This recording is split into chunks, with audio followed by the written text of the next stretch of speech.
বন্ধুগণ, আজকে আমি আমার চ্যানেল ভ্রমণ প্যাশনের তরফ থেকে আমি একটি বিদেশ যাত্রার ব্যাপারে আপনাদের বলতে এসেছি। এই বিদেশ যাত্রা হলো কম্বোডিয়া আর ভিয়েতনাম। বেড়ানোটা আমাদের বাঙালির রন্ধে রন্ধে রয়েছে, তবে আমরা দুরকমভাবে বেড়াতে যাই। একটা হলো কোনো ট্রাভেল এজেন্সির সাথে, অথবা নিজেরা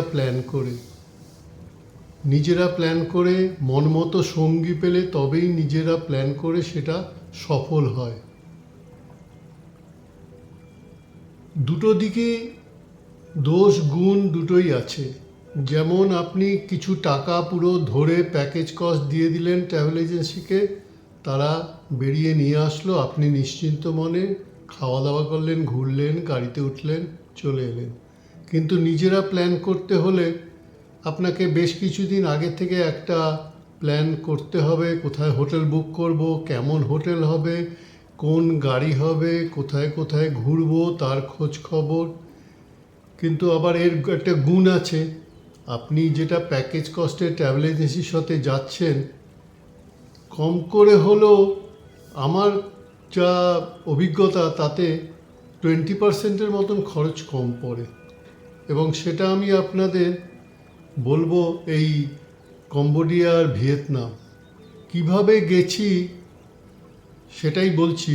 আর আমার যেটা প্রোগ্রাম করেছিলাম প্ল্যান করে, কোথায় কতদিন থেকেছি, কোথা থেকে কোথায় কিভাবে গেছি, সেটা আমি ডেসক্রিপশন বক্সে দিয়ে দিচ্ছি।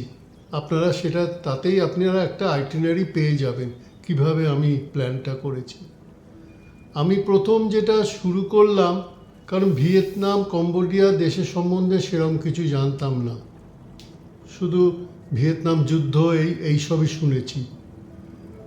তারপরে ফেসবুকে অনেক ভ্রমণ গ্রুপে সেখানে খোঁজ করে করে যারা গেছেন তাদেরকে ফোন করে জিজ্ঞেস করে কোথায় কেমন হোটেল বুক করলে কিভাবে হবে।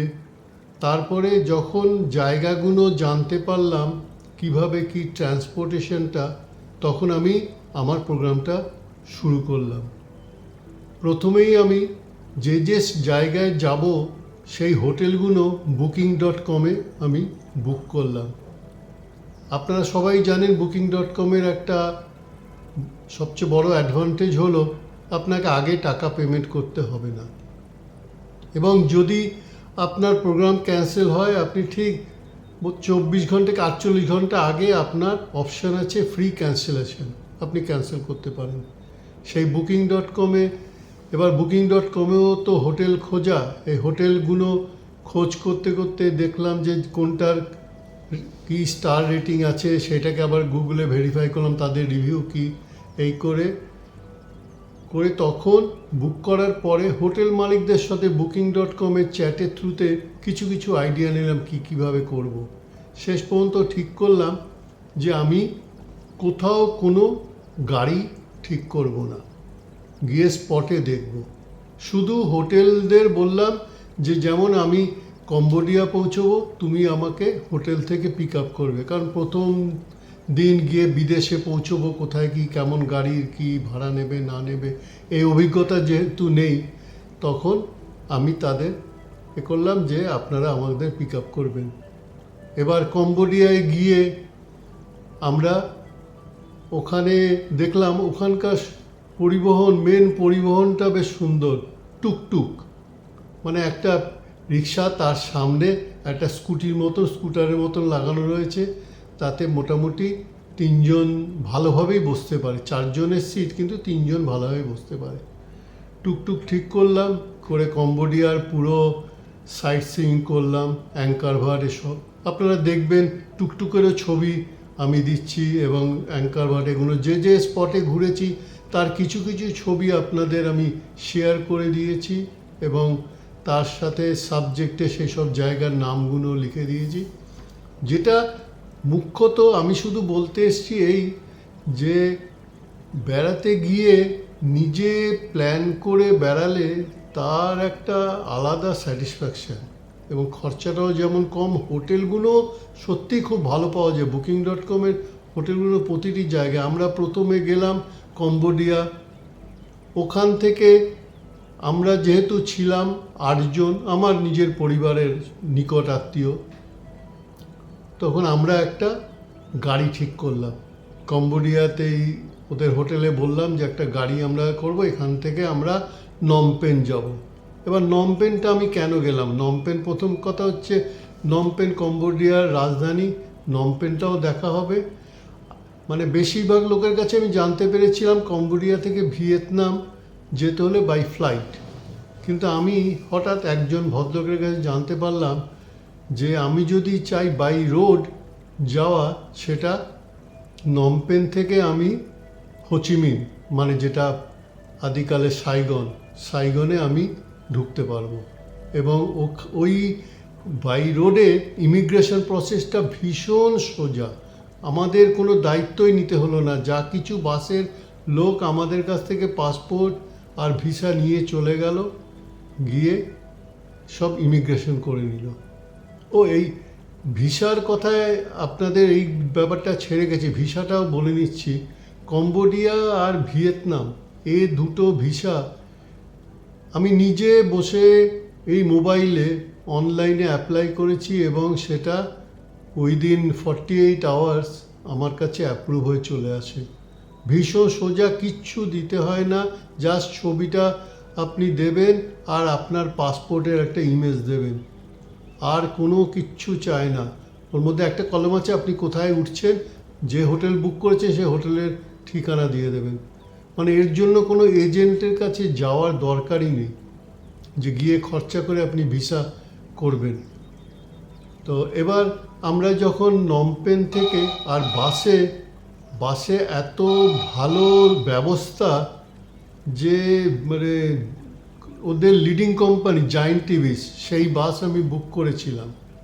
সেই বাসে করে আমরা গেলাম, বেশ সুন্দর দেখলাম। যেখানে বর্ডারে, যখন ভিয়েতনাম আর কম্বোডিয়ার বর্ডারে আমাদের কাছ থেকে পাসপোর্ট আর ভিসাটা চেয়ে নিয়ে ওরা নিজেরাই ইমিগ্রেশন ওখানে গেল, আমাদের কোনো কিছু করতে হলো না। শুধু ওরা বাস থেকে যেখানে নোম্যান্স ল্যান্ড, দুটো বর্ডারের মাঝখানে, সেখানে নামিয়ে দিল, বলল আপনারা লাগেজগুলো নিয়ে স্ক্যান করিয়ে নিন। শুধু আমরা স্ক্যান করালাম, করে আবার ওরাই সেই লাগেজগুলো নিয়ে বাসে উঠিয়ে নিল। আমরা গিয়ে সাইগন পৌঁছে গেলাম। সাইগনে আবার আমরা গিয়ে ঘুরে সাইগন সিটিটা একদম ভীষণ বিজি সিটি। প্রথমেই তো ভিয়েতনামে গিয়েই তো মনে হচ্ছে যেন আমি নিজের দেশেই রয়েছি একরকম। সেখানে প্রচুর ট্রাভেল এজেন্সি রয়েছে, তাদের কাছ থেকে আমরা গিয়ে ঠিক করলাম যে আমরা সাইট সিইং করবো, যেমন মেকং ডেল্টা, কুচি টানেল, যেটা ভিয়েতনাম যুদ্ধের সব ছবি আমি দিয়েছি, দেখবেন। এই সব জায়গাগুলো আমি গাড়ি চাই, ওদের কাছ থেকে গাড়ি ভাড়া করলাম। গাড়ি ভাড়া করে আমরা ঘুরলাম, ঘুরে 2 নাইট ওখানে থাকলাম। ওখান থেকে আমাদের টিকিট কাটা ছিল ফ্লাইটে আমাদের দানাংয়ে এসে, দানাংয়েও আমাদের বুকিং.কমে হোটেল বুক করা ছিল। এসে ওরা হোটেল আমাদের এয়ারপোর্ট থেকে পিক আপ করলো, হোটেলে থাকলাম। ওখান থেকে আমরা বেশ কয়েকটা জায়গা ঘুরলাম। আমরা ঘুরে আবার দানাং থেকেও আমাদের ফ্লাইট ছিল হ্যানয়েতেও আমাদের হোটেলে বলা ছিল যে আমাদের যেন পিক আপ করা হয় এয়ারপোর্ট থেকে গিয়ে আমরা ওখানে গিয়ে আমরা কিন্তু মানুষ 2 জায়গায় যায় ক্রুজে, হ্যালং বে আর ল্যান হ্যাবে। হ্যালং বেটা হলো গিয়ে অত্যধিক পপুলার, মানে যার জন্য ভীষণ ভিড় হয়, সেই জন্য মানুষ প্রেফার করে। ল্যান হ্যাবেতে যদি যাওয়া যায়, যেটা কিনা এখনও পর্যন্ত অতটা পপুলার হয়নি, তার মানে একদম ফাঁকা এবং সৌন্দর্যটা আরও বেশি সুন্দর, মানে যেখানে ক্রুজে ভিড়টা কম থাকে। এবার আপনি এখানে গিয়ে আমরা প্রথমে তো সেই সারা হ্যানয় শহর আমরা একটা যেটা বলে হোচিমিনের যেটা সমাধিস্থল, সেইখানে হ্যানয় শহরের বেশ সুন্দর রিক্সা করে গেলাম, তারও ছবি দিয়েছি, দেখবেন। মানে যেখানকার যেমন ট্রান্সপোর্ট সেগুলোকেও নিজে যেহেতু ঘুরলে এই জিনিসগুলো অ্যাভেল করা যায়। ঘুরে আমরা এবার ল্যান্ড হ্যাবেতে যাব। আমরা একটা 2-3টে ট্রাভেল এজেন্সির সাথে কথা বলে ল্যান্ড হ্যাবে, তখন ওরা বলল আপনি ল্যান্ড হ্যাবে যান, ওখান থেকে আমরা হ্যালং বেটাকে ঘুরিয়ে দেবো, আমাদের ক্রুজ ঘুরিয়ে দেবে। বুক করলাম সুন্দর। আমরা ওরা এসে হোটেল থেকে যেদিন যাওয়ার সেদিন ভোরবেলা পিক আপ করে নিয়ে গেল। নিয়ে যাওয়ার পরে আমরা ক্রুজে গেলাম। ক্রুজে একটা নাইট থাকলাম। জেনারেলি কি হয়, ওখানে গেলে আপনি যদি কোনো ট্রাভেল এজেন্সি যান, যাদের সাথেই যাবেন বলে 5 স্টার, কিন্তু আসলে কিন্তু সেটা 5 স্টার অনেক সময় থাকে না, থাকবে না, সব সময় থাকে না তা না, তবে 5 স্টার। তবে আমরা যেমন দেখলাম যে একদম সত্যিই 5 স্টার, মানে ওদের এতেই লেখাই আছে। তো সেই 5 স্টার ক্রুজের এবং অনেক রেটটা অনেক চিপে পেলাম, যেহেতু আমরা নিজের আগে ডাইরেক্ট বুক করেছি। এইভাবেই আমরা ঘুরলাম। আমরা যেমন গেছি এখান থেকে, কলকাতা থেকে কম্বোডিয়া সিঙ্গাপুর এয়ারলাইন্সের ফ্লাইটে নিজেরা বুক করেছি। আমাদের কোনো, যেমন অনেক সময় অনেক ট্রাভেল এজেন্সি নিয়ে যায় বম্বে থেকে তারপরে নিয়ে যায়, কিন্তু আমরা জাস্ট সিঙ্গাপুর না, আমরা কাতার এয়ারওয়েজে, আমি ভুল করলাম, কাতার এয়ারওয়েজে বুক করে আমরা গেলাম এতে। না আমি ভুল করছি, কাতার এয়ারওয়েজ না তো সিঙ্গাপুর এয়ারলাইন্সে করে আমরা গিয়ে সিএমডি, যেটা আপনার কম্বোডিয়া, সেখানে পৌঁছলাম। আর ফেরার সময় আমরা হ্যানয় থেকে ইন্ডিগোর ফ্লাইটে ফিরলাম। এরপরে ধাপে আপনাদের আমি দেখাবো সব ছবি, এবং আমার আইটিনারিটা আমার ডেসক্রিপশন বক্সে আছে। যদি আপনাদের এর পরও কোনো কিছু জিজ্ঞাসা থাকে, আপনারা দয়া করে কমেন্ট বক্সে দেবেন, আমি সবগুলো চেষ্টা করব উত্তর দিতে। এরপরে দেখুন আমার বাকি ছবিগুলো।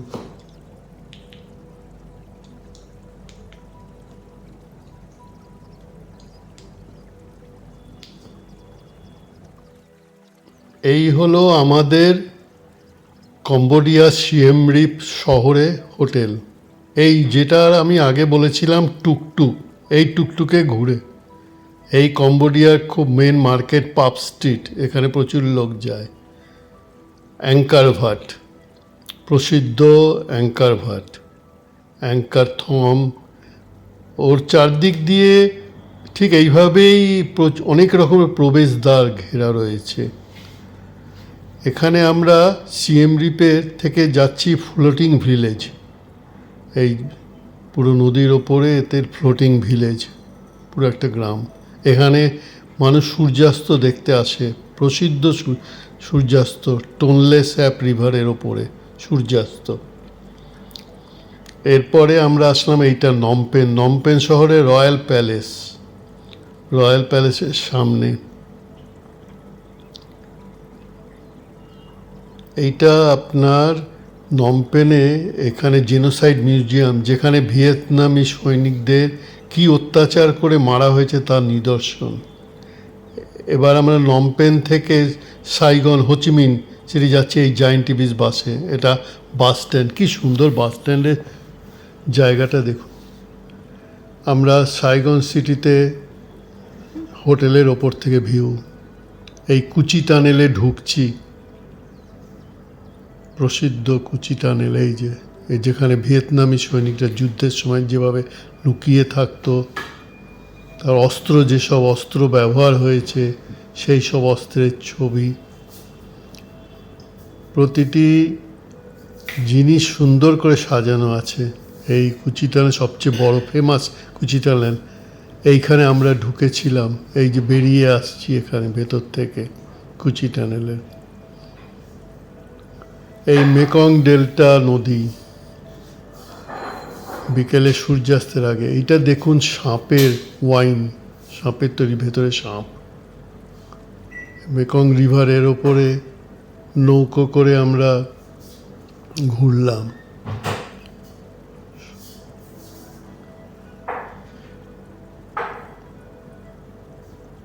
এই মেকং ডেল্টা নদী। এইগুলো হলো ভিয়েতনামি সৈনিকদের মূর্তি বানানো, তার চারপাশে আমরা এটা হয়েন সিটিতে আমাদের হোটেল।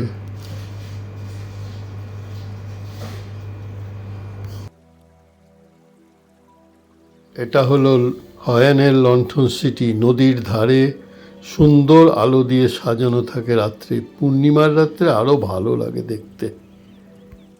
এবার আমরা এলাম বানা হিলস।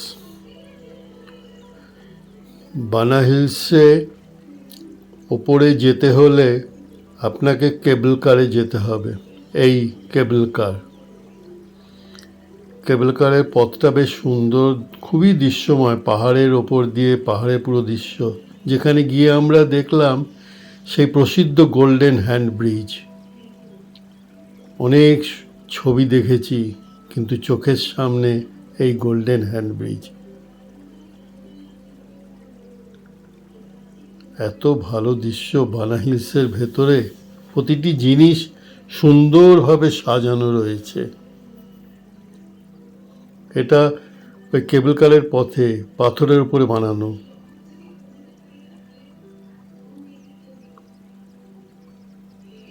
এরপরে আমরা আসি মাইসেন টেম্পলে। আপনার এটা অনেকটা সেই পুরনো ধ্বংসাবশেষ মন্দিরের।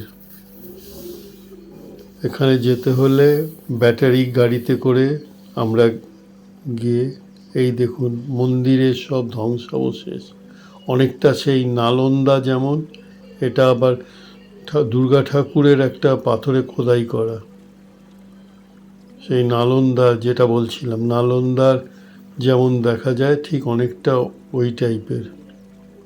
তবে নালন্দা অনেক বড়। এবার আমরা হ্যানয় সিটি, সেই রিক্সা যে কথা আগে বলেছি। ওখানে সাইট সিইংয়ের জন্য এরকম আমরা লিমুজিন গাড়ি ভাড়া করেছিলাম। এই বাইডিন একটা স্পট যেখান থেকে অনেক কিছু দেখা যায়। আপনার ট্র্যাংঅ্যান, তাদের প্রসিদ্ধ বাইডিনের প্রসিদ্ধ। এটা হলো বাইডিন প্যাগোডার ভেতরের এই মন্দির।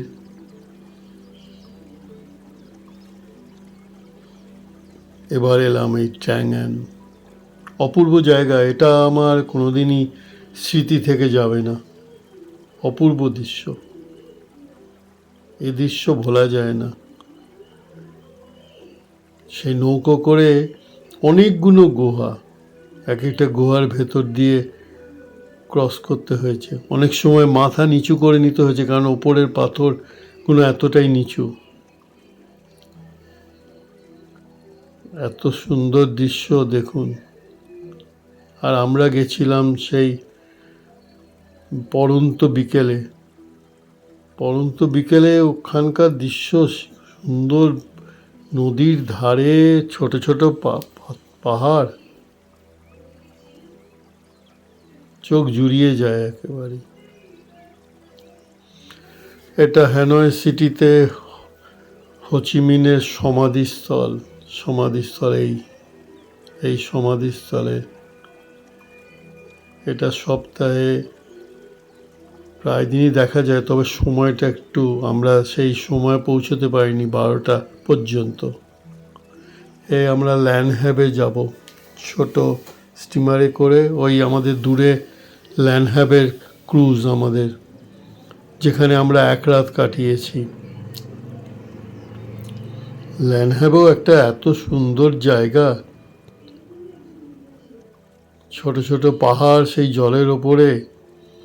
এটা একটা ছোট্ট দ্বীপে নিয়ে গেছে, যেখানে সবাই এন্টারটেনমেন্টের জন্য ভলিবল খেলছে, সবাই বসে একটু পিকনিকের মতন। এই আমাদের ক্রুজ। এটা ক্রুজের ডাইনিং হল, বিশাল ডাইনিং হল। এই আপার ডেক ক্রুজের। এই হ্যালং বেতে আমাদের নিয়ে এসছে। হ্যালং বের দৃশ্য দেখুন। হ্যালং বেটাও সুন্দর।